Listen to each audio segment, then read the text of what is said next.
नमस्कार।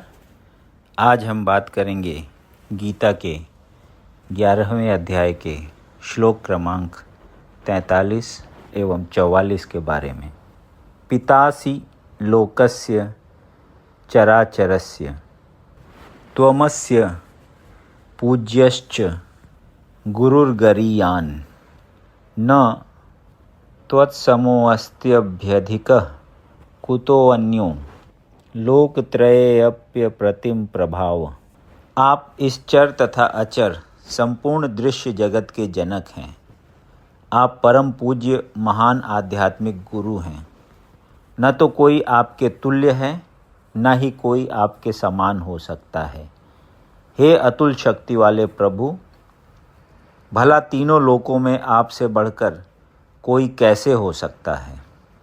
तात्पर्य: भगवान कृष्ण उसी प्रकार पूज्य हैं जिस प्रकार पुत्र द्वारा पिता पूज्य होता है।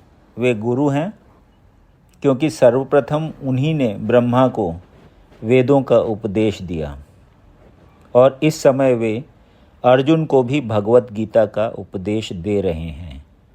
अतः वे आदि गुरु हैं और इस समय किसी भी प्रामाणिक गुरु को कृष्ण से प्रारंभ होने वाली गुरु परंपरा का वंशज होना चाहिए। कृष्ण का प्रतिनिधि हुए बिना कोई न तो शिक्षक और न आध्यात्मिक विषयों का गुरु हो सकता है। भगवान को सभी प्रकार से नमस्कार किया जा रहा है। उनकी महानता अपरिमेय है। कोई भी भगवान कृष्ण से बढ़कर नहीं, क्योंकि इस लोक में या वैकुंठ लोक में कृष्ण के समान या उनसे बड़ा कोई नहीं है। सभी लोग उनसे निम्न हैं। कोई उनको पार नहीं कर सकता।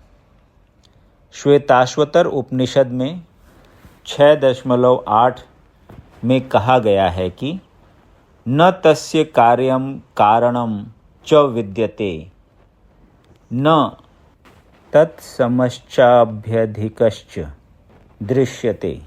भगवान कृष्ण के भी सामान्य व्यक्ति की तरह इंद्रियां तथा शरीर हैं, किंतु उनके लिए अपनी इंद्रियों, अपने शरीर, अपने मन तथा स्वयं में कोई अंतर नहीं रहता। जो लोग मूर्ख हैं वे कहते हैं कि कृष्ण अपने आत्मा, मन, हृदय तथा अन्य प्रत्येक वस्तु से भिन्न हैं। कृष्ण तो परम हैं, अतः उनके कार्य तथा शक्तियाँ भी सर्वश्रेष्ठ हैं। यह भी कहा जाता है कि यद्यपि हमारे समान उनकी इंद्रियां नहीं हैं, तो भी वे सारे इंद्रिय कार्य करते हैं। अतः उनकी इंद्रियां न तो सीमित हैं, न ही अपूर्ण हैं। न तो कोई उनसे बढ़कर है, न उनके तुल्य कोई है। सभी लोग उनसे घटकर हैं।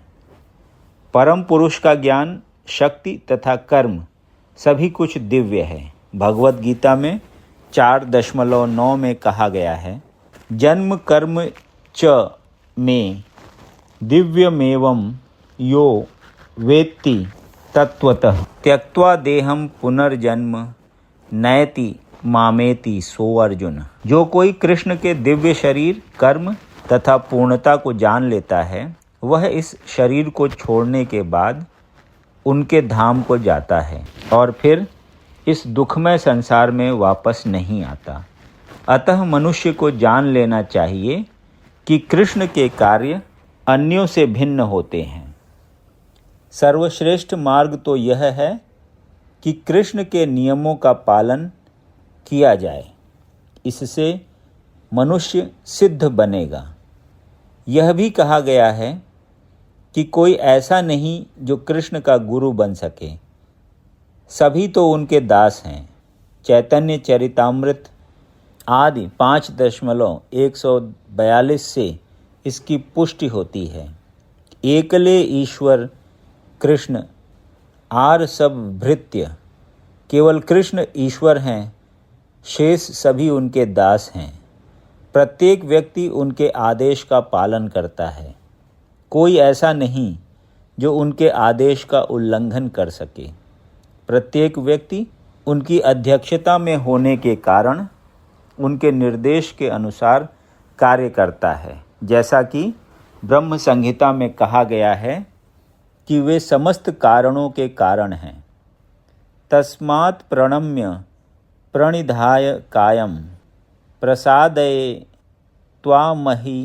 त्वामहमीशमीड्यं पितेव पुत्रस्य सखेव सख्युः प्रियः प्रियायार्हसि देव सोढुम्। आप प्रत्येक जीव द्वारा पूजनीय भगवान हैं, अतः मैं गिरकर सादर प्रणाम करता हूँ और आपकी कृपा की याचना करता हूँ। जिस प्रकार पिता अपने पुत्र की ढिठाई सहन करता है या मित्र अपने मित्र की धृष्टता सह लेता है या प्रिय अपनी प्रिया का अपराध सहन कर लेता है, उसी प्रकार आप कृपा करके मेरी त्रुटियों को सहन कर लें। तात्पर्य: कृष्ण के भक्त उनके साथ विविध प्रकार के संबंध रखते हैं। कोई कृष्ण को पुत्रवत, कोई पति रूप में, कोई मित्र रूप में या कोई स्वामी के रूप में मान सकता है।